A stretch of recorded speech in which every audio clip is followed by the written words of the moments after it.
about this for a moment. A crime, right, legally recognized for 10 years, designed to protect people in really vulnerable situations.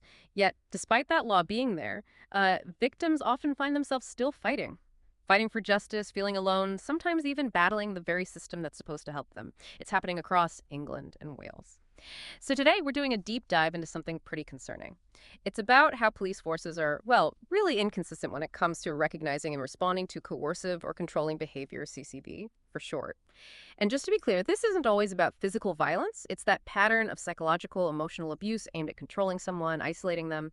It's been a specific crime since 2015, a decade ago. But how it's handled, that's another story entirely. Exactly. Yeah. And our mission today, really, is to unpack what a recent BBC investigation found. There was a pretty harsh light on the whole situation. We'll look at these systemic inconsistencies, why one police force acts so differently from another. We'll talk about the, frankly, profound impact this has on victims and what it all means for tackling domestic abuse more broadly. You'll hear the facts, sure, but also some powerful real-world examples that really drive home the gap between the law on paper and what actually happens on the ground. Okay, so let's unpack that. Coercive control a crime for 10 whole years now. But this BBC investigation, it really flags up a huge difference in how different forces deal with it. Yeah, the inconsistency is quite striking, actually. The data shows some police forces are logging CCB offenses at rates, get this, 3 times higher per person than others. And this isn't just, reflecting different levels of crime happening in different areas. It points pretty clearly towards a widespread lack of understanding, maybe, of just how complex this kind of abuse is. Which brings us to Sir Robert Buckland. He was the one who actually introduced the law back in 2015. He said, and it's quite powerful, crime is crime, and it should know no force boundaries. He called it unacceptable that victims are having to, in effect, be their own detectives. That really hits the nail on the head, doesn't it? Being your own detective. Yeah. So what does that actually mean for victims day to day? It means they often feel completely unsupported, right? Left to basically build their own case. And the consequences can be severe. Tragically, lives have even been lost. It's incredibly serious. And this lack of understanding, it's not just about, say, ticking a training box. It's about grasping how psychological manipulation works. How do you police a crime where the evidence isn't always visible? It demands a real shift in thinking for officers trained to look for, physical evidence. CCB leaves invisible scars. Building a case is tough. That makes sense. So are we talking about needing more training, or is it something deeper, maybe structural, that leaves victims feeling so let down? It's likely a combination of both, honestly. Training is crucial, but so is the culture and the resources allocated. Let's make this more concrete. Data tells one story, but individual experiences really bring it home. Take Caroline, for instance. A survivor who fought for 6 years. 6 years for justice against her ex-partner, Clive Thomas. The control she faced was extreme, dictating what she ate. Physical assault, too. Caroline's story is, her dedication is just remarkable.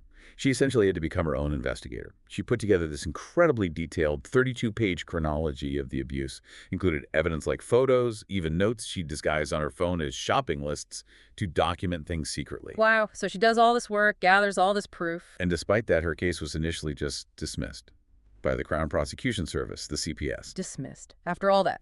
So she's basically done the police's job, compiled this mountain of evidence, and they still say no. Then she has to find £20,000 to hire her own lawyer just to appeal the decision. Exactly. It was only after she hired that lawyer and pushed for an appeal the charges were finally brought.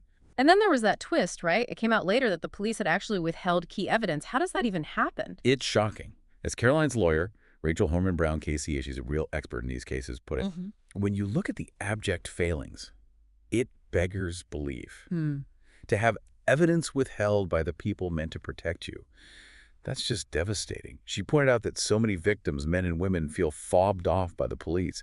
And she made the stark point that tragically women have lost their lives because of these kinds of systemic failures. Unbelievable. So after this incredibly long and difficult fight, what finally happened in Caroline's case? Well, on June 26th, her ex-partner, Clive Thomas, he's 67, he pleaded guilty. 1 charge of coercive control, 1 of common assault. He received an 18-month sentence, but it was suspended for 20 months. The court did acknowledge the significant psychological harm she'd suffered. A suspended sentence after all that. It feels, well, bittersweet is probably an understatement. What did Caroline say? She was exhausted, understandably, but resolute.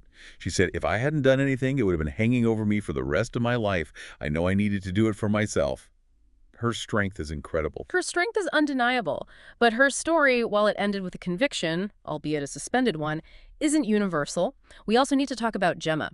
Gemma's experience sort of mirrors Caroline's in the beginning, but sadly, without the resolution, it really highlights the ongoing problems. Yes, Gemma also took that proactive approach. Like Caroline, she became her own investigator, compiled a detailed spreadsheet tracking years of abuse, psychological, sexual, physical. She provided over 100 pieces of evidence, witness lists, photos of injuries, even texts from her ex-partner apologizing for his behavior. Over 100 pieces of evidence, and yet... And yet, her case wasn't taken seriously. Hmm. The police apparently mislaid some evidence. She had to recount her trauma to more than 20 different officers. Imagine that. 20 different officers, retelling that story again and again, and they lost evidence.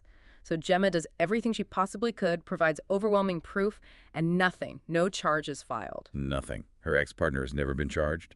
The case just vanished into the system, effectively. What does that do to a person, to be failed like that after being abused? It's utterly devastating. Gemma described feeling gaslit. She said it felt like she walked out of one relationship with an abuser and straight into another one, meaning the system itself. The impact has been immense. She suffers from PTSD, depression, anxiety. She's faced homelessness, relies on food banks. It's a complete betrayal by the system meant to protect her, becomes another layer of trauma. These stories, Caroline's and Gemma's, they're just heartbreaking, and they really show the human cost behind the statistics. Which brings us back to the wider picture.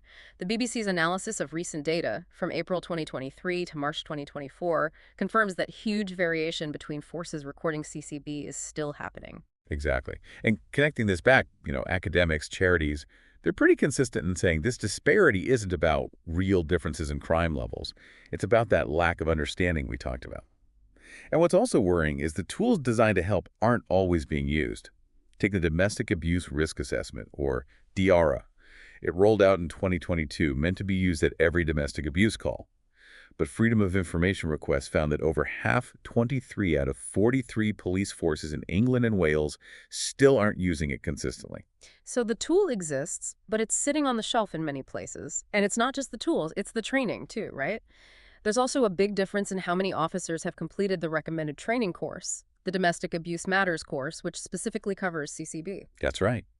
If the training is there, but uptake is patchy, you have to ask why it isn't mandated, or perhaps why the existing training isn't hitting the mark everywhere. Have officials responded to these findings? Well, yes, there's acknowledgement. Jess Phillips, the Minister for Safeguarding, says she intends to hold the police to the highest standards. Mm-hmm. And Louisa Rolfe, she's the National Police Lead for Domestic Abuse with the MPCC, the National Police Chiefs Council. She expressed sadness that victims aren't getting the best response. She acknowledged the need for improvement. So acknowledgement is there. But the gap between that acknowledgement and consistent action on the ground seems to be the core issue. Precisely. Awareness is one thing. Consistent, effective implementation across all forces is another. Okay, so wrapping this up. What we've really unpacked today is this significant and frankly heartbreaking gap. A gap between the law, the intent of the coercive control law, and how it's actually being enforced inconsistently, sometimes devastatingly so. Absolutely. The stories of Caroline and Gemma, they just underscore the incredible courage of survivors. They're battling not just their abusers, but often the very system that should be their safety net.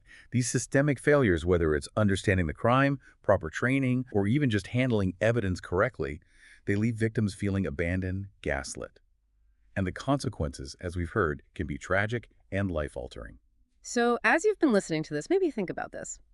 What are the wider implications for society when a law designed to protect vulnerable people is applied so unevenly? And maybe also consider, what role can we all play? Individual awareness, advocacy. How can that push for the systemic changes needed to make sure justice for coercive control isn't just a theory written in law, but a reality people can actually rely on?